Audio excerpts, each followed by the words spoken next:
Looking through the area of Jerusalem, you will see something incredible. The geography of Israel reveals the name of God. Considering what is now happening in Israel, this is like God screaming to the world, "This land belongs to me." And this is not just any name of God, but the most holy name that Jewish people don't even say, not to mispronounce it.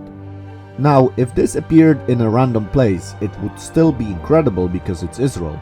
But it appeared in a very specific place, next to Beit El. And Beit El means, from Hebrew, the house of God. And Beit El is located between Jerusalem and Shiloh. So, in this place where we have the story of the Jacob's ladder, which goes up to heaven, we have God announcing his most holy name through the geography of Israel. Isn't that amazing? Just understanding what happened in this place, what it's called, and what God is revealing through the geography creates chills down your spine. But this is not the first time God announces his name in a spectacular way in Israel. If we look at the topography of Jerusalem, the most holy city, we will also see the name of God. Here's how.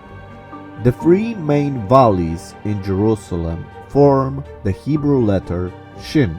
This is a letter you will often see in Israel on the doorposts and gates, because this letter is the first letter in the title of God, Shaddai. So once again, we have a letter that represents the name of God, El Shaddai, embedded in the topography of Jerusalem. Amazing. But that's not all. Some time ago, there also was the most holy name of God spotted on the walls of Jerusalem. This time, the most holy name of God appeared on the wall next to the most holy place on earth, the Temple Mount. Now, if that doesn't speak to you, then I don't know what will.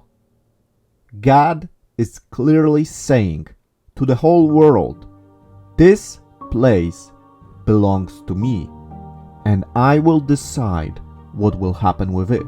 I will decide who will receive it. The world will not divide the holy land that God has chosen and sovereignly given to the Jewish people. Just listen to the Bible when it says that God has put his name in Jerusalem. And despite this idol worship that was happening in Israel at the time of the Jewish kings, he is reminding them that in Jerusalem he has put his name, and so they should remember it and not defile the most holy place. Also he built altars in the house of the Lord, whereof the Lord had said, In Jerusalem shall my name be forever. But go ye now into my place which was in Shiloh, where I set my name at the first. So we do have two references in the Bible that tell us that God does put his name in specific places. We had Jerusalem, of course, and Shiloh. Shiloh was even before Jerusalem, where the tabernacle was set. And between those two important biblically places, Jerusalem and Shiloh, we have the appearance of the most holy word in the Hebrew language, the most holy name of God. And this is located just next to the city of Beit El, the house of God. This is just mind-blowing. It is not only amazing, but it also should be a warning to the world, because the world is about to force Israel to divide the land, to divide Eretz Israel, given to the chosen people by God. Now just look where all of those three places are located. Shiloh and Beit El are located in the so-called West Bank, and Jerusalem is located just outside of it. But actually, East Jerusalem, so the most holy place on earth where the Temple Mount is located, according to the world, should be given back to the Arabs. This is the decision of the world. And when Israel is pressured more and more by the world to give back the land that was given to them by God, then God gives a strong warning by proclaiming His name. God is saying, this land belongs to me, and it's called Judea and Samaria, and not the West Bank. So today I want to continue the series I began last week about the creation of Israel and the miracle that happened when Israel was created again. Now, if you haven't seen that episode, I highly recommend that you go back and see it, because I will be mentioning stuff in this episode that will refer to the last one. And it's a good episode, so I recommend seeing it. But before I will continue, I would like to ask you to share this video, give a like, and hit that bell button.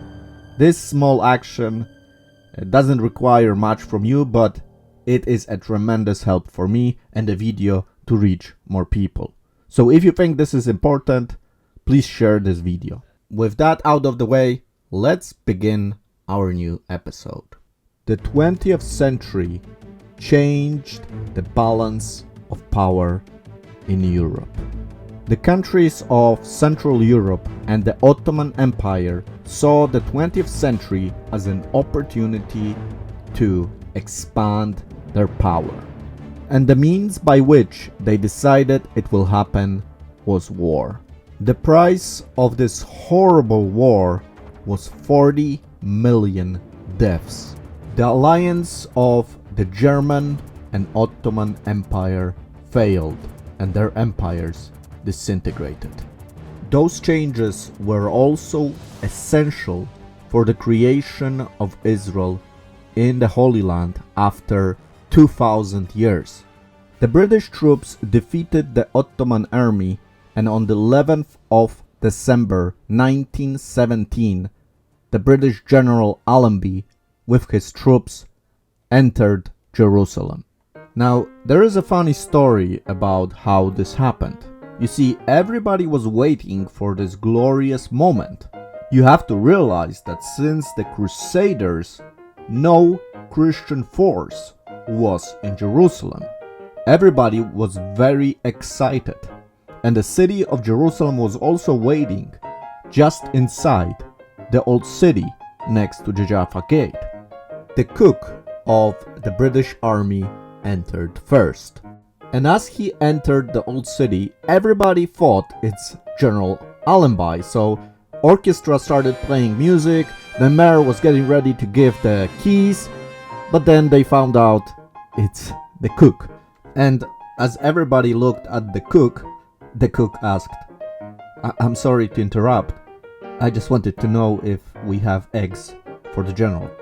So, the eggs of course were there, and soon after Allenby entered the gate. But that was not the end of the surprises.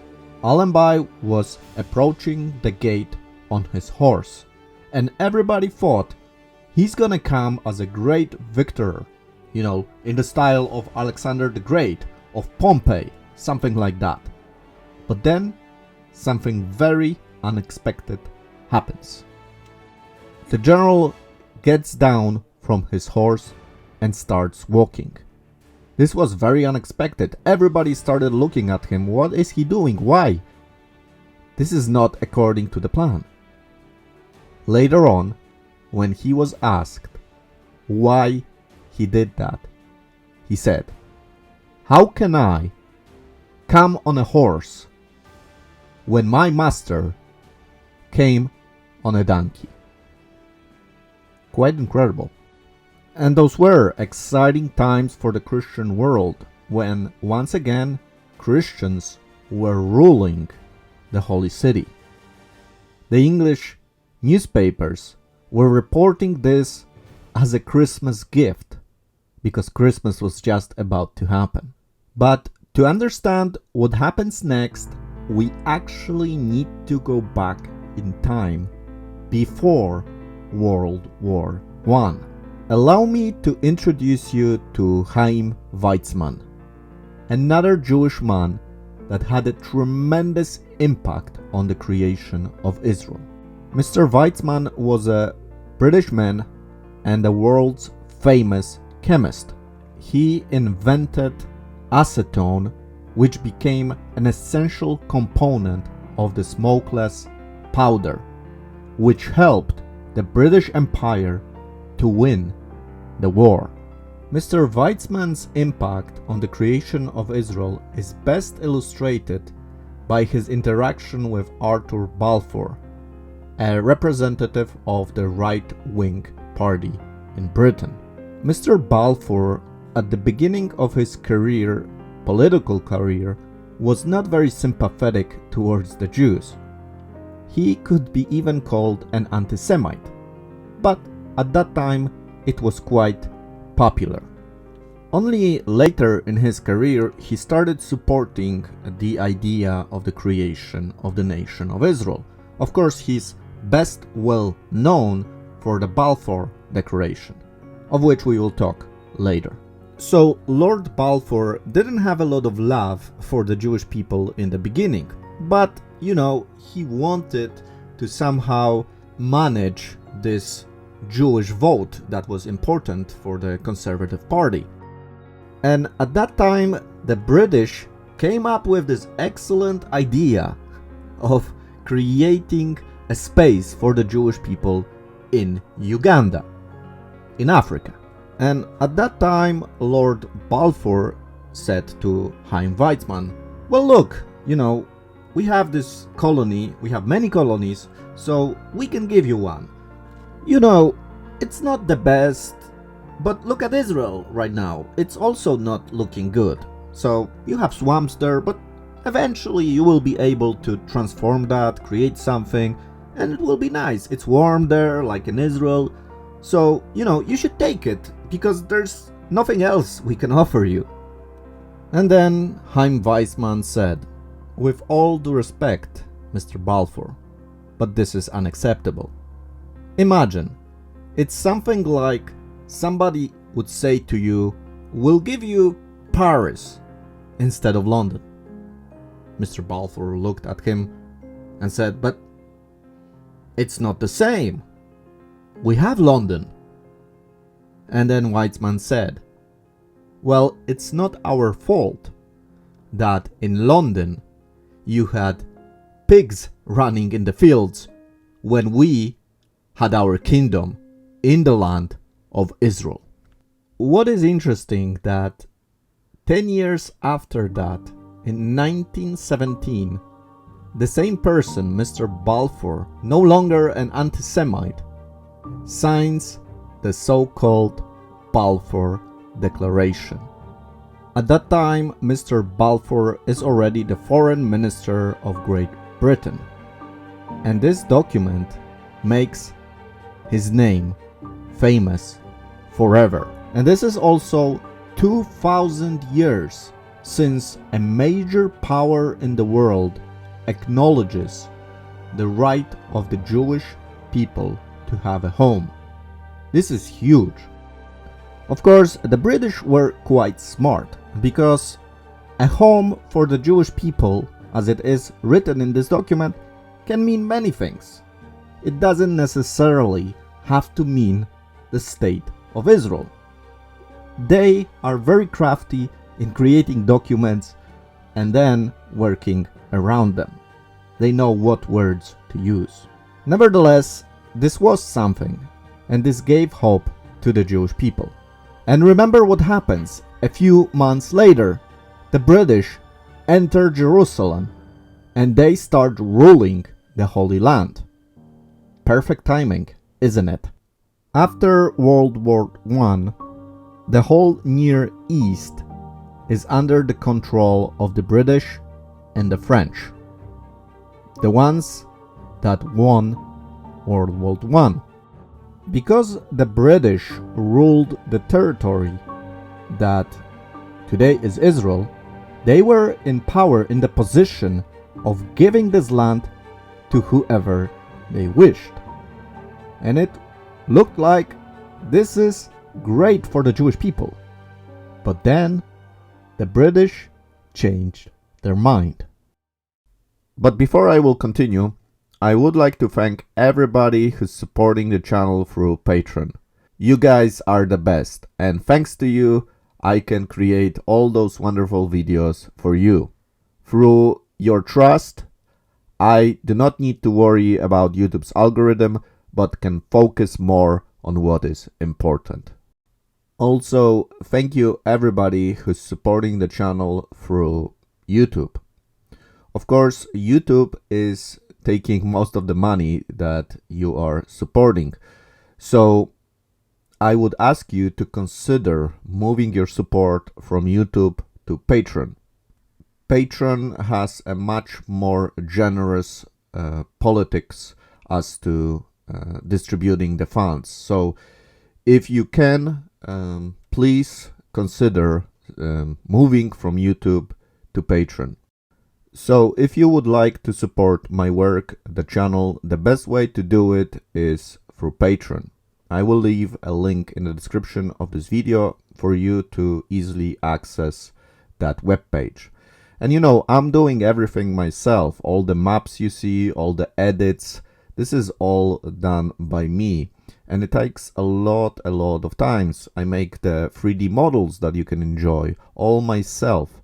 So I have invested a lot in this, but I hope this is helpful for you. And I'm amazed how God has used this channel to reach millions of people. This is really something I have never anticipated that would happen. I started this journey during the lockdowns when everybody was locked in their homes.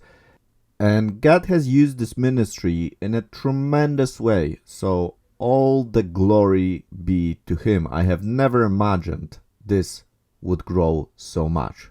Saying that, I have to acknowledge that recently YouTube is restricting the viewership of contents that are positive on Israel. So I don't know why, but recently the videos are suppressed.